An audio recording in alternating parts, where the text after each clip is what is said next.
Hey everybody, Bob Babbitt here. Welcome to Breakfast with Bob from Challenge Miami. We are brought to you by Challenge North America, City Bikes Veneto, the Challenge Athletes Foundation, Florida Dairy Farmers, and Wahoo. Our next guest, she was 7th here at Challenge Daytona. Fenella Langridge is our guest. How are you? Oh, I'm really well, thank you. Thanks for having me here. It's always a pleasure. So Great. how has this COVID time been for you in terms of having access to swimming, cycling, running? I've been lucky enough to be able to swim in the UK, which has been really great. I don't think I would be here if I didn't have access to those facilities. And then cycling and running hasn't really changed much. Been able to, well, a lot of indoor work because it's quite chilly in the UK at the moment. Yeah, just a little bit, right? A little bit of snow, a little bit of ice. So, but running, yeah, all the same. So. And did you surprise yourself with the 7th at Daytona? Because that's sort of like the World Series of triathlon. It's like you got the greatest long course, short course, middle distance. Everybody was there. I know. I don't think I surprised myself. I think I might have surprised some other people, which is always good. Always good. Beat the number game, get my ranking up. But I knew deep down that I had that in me. It was just putting the race together that. It wasn't for me the most ideal race, but obviously coming 7th isn't bad. And against the caliber the caliber of girls that were there, I'm really happy. Very cool. So what if we do have racing this year? Yeah. What are the plans for the rest of this year? Continue on racing big championship races. You like the big races with the big crowds. Big crowds, big personalities, get to really show yourself against the best girls, and that's where I want to be competing, and especially moving forward if I want to be racing the Collins Cup or World Championship races, I need to know where I stand and what I need to work on. So you get to race Lucy Charles. Yeah. Right? Have you raced Lucy before? I raced her once at 70.3 World Championships in South Africa. Okay. Yeah. All right. So Yeah. so then you got Annie Hogg back and Yeah. Paula Finley, and it's stacked again. It is stacked, but I think they'll be looking at me like I'm looking at them. So They are. They're going, wait, she was 7th? She was Yeah. right there.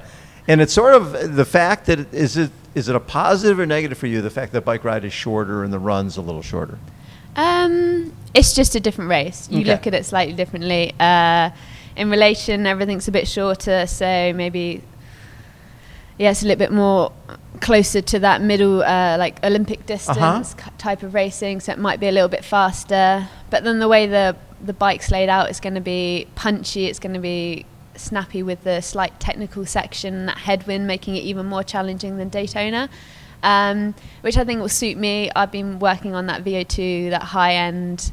So having a really short, sharp, hard section to a slightly maybe more relaxed section with a headwind. I say relaxed. It's never going to be relaxed, is it? What's funny is I don't think people understand that this is not the Daytona bike course where you just put your head down and go, right? No. And we were just talking about how you take those turns. Do you go definitely. wide? Do you go inside?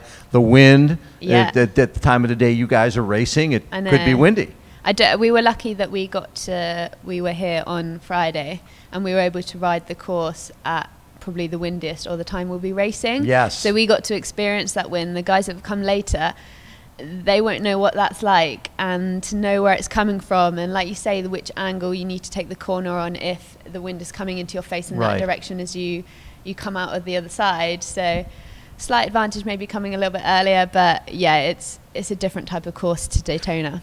Transitioning from ITU racing, which you is 2017 to an ITU, and then 2018 moving to 70.3, did you enjoy it right away? Did you feel that ITU maybe was a little limiting because maybe your bike prowess couldn't be shown off as well?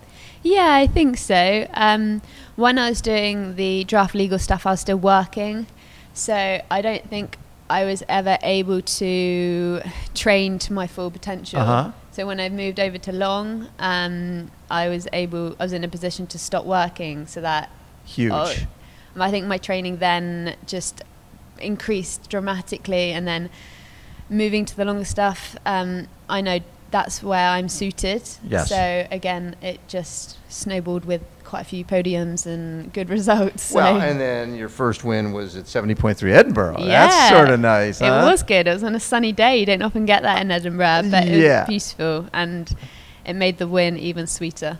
And what does that mean when you get, obviously you've committed time to the sport, when you get your first win? What does that mean to you? Yeah, it's good. It's not just, obviously a personal achievement it's amazing, but it's sacrifices for you and the people around you as well. Right. And to have some of the friends, because it's a UK race that I went and won, and to have some of my friends and family there watching me, it was such a great feeling to know that I didn't just do it for them. I did it for myself. I did it for them, but it's the solidarity of knowing that the decision I made to stop working was the right decision, and this is the right path that I'm on, and I deserve to be a professional athlete. I deserve to be turning up to these races, and and you feel like proud of yourself for doing that. So what was your path, your business path, before you decided I'm going to go be a professional athlete? Oh, I'd done multiple things. I've worked in cafes, bike shops. I was in HR and law firms, personal trainer, fitness classes. What got you into deciding, okay, I'm going to be a professional athlete now? Because I was doing well, and I was working in a cafe, and I was trying to juggle it all, and I was standing on my feet for 20 hours a week, and then trying to train 20 hours a week. And I saw other girls that I know I can be competitive with. And I just had that passion. And if you don't decide to do it, you'll never know. So it's scary, though. Yeah, it was. We moved. We took a step back almost. Yeah, right. Financially. Yeah. We had to move in with my parent or my mum. And then. What did they think of that? Well, I don't think she minds me living there. But so we still do. We still live with my mum at home in our pub, because she owns a pub. And wait, your mom has a pub? Yeah, so I pull a pint now and again. How well, nice not at the moment because of COVID, but yeah. So with that, has your mom's business pretty much been shuttered, right? She can't run her business, so that's really tough financially. It's demanding, it's lots of unknowns, and well, I think there's been a lot of, the last few weeks they gave some dates, so hopefully that will open things up, and a bit more positivity, a little light at the end of the tunnel, maybe. I think that's what everyone just needed, isn't it? They just needed to feel that there's hope, something to look forward to, something to aspire to. And I think we know as athletes that's all you need. Like when we got that Daytona date, or when we got this Miami date, we know that there's something to keep us going, there's something to keep us driving as a purpose. Right. It's funny, because when Bill first told me Challenge Daytona, I'm like, I don't know if that's going to happen, Bill, because everything else is getting shut down. It was really difficult. Yeah. When you finally realized it was going to happen, you're pretty excited? Oh, so excited. I suppose, and I think people can relate to this in any field, when that identity is taken away, like our identity as athletes is to race. For all of last year, we didn't have that. Right. You always felt lose your identity. Yeah, right. We felt lost. Yes, we can train, but to the outside world, or to everyone else, it's a bit like, who are you, what you're doing? So when we got that Daytona date and we got to start, or we got to race, it was just amazing. It was so great. Racing is just magical. It makes you appreciate it more now, Yeah, definitely. Yeah. So the rest of this season, what will you be... So we're going to hopefully stay around in the US for a little bit and train. Oh, and nice. Hopefully hook up with a few of the other pros out here, if they won't mind me tagging along. and then maybe race Utah. St. George, St. George. Maybe Texas. We'll see. But yeah, just enjoy training out here a bit. Have you trained in the U.S. before? No, we haven't. Wow. Not properly, Where do you think you're going to be based? So we're going to Tucson. Perfect. And then see how that goes. Yeah, we're open. That's our first initial step. But yeah, if anyone has any recommendations. There's lots of great places. Yeah. The nice thing is, now that you're over here, now you've gone through all the protocol to get into the States, why leave? I know. Right? Because there will be some races, Yeah. and there's some great places to train. And you can go to altitude, you can stay in the heat, whatever you want to do. So and you're out of the cold. Yes, we are out of the cold. Slightly wider roads. Yes. less traffic. What are your goals here for Friday? I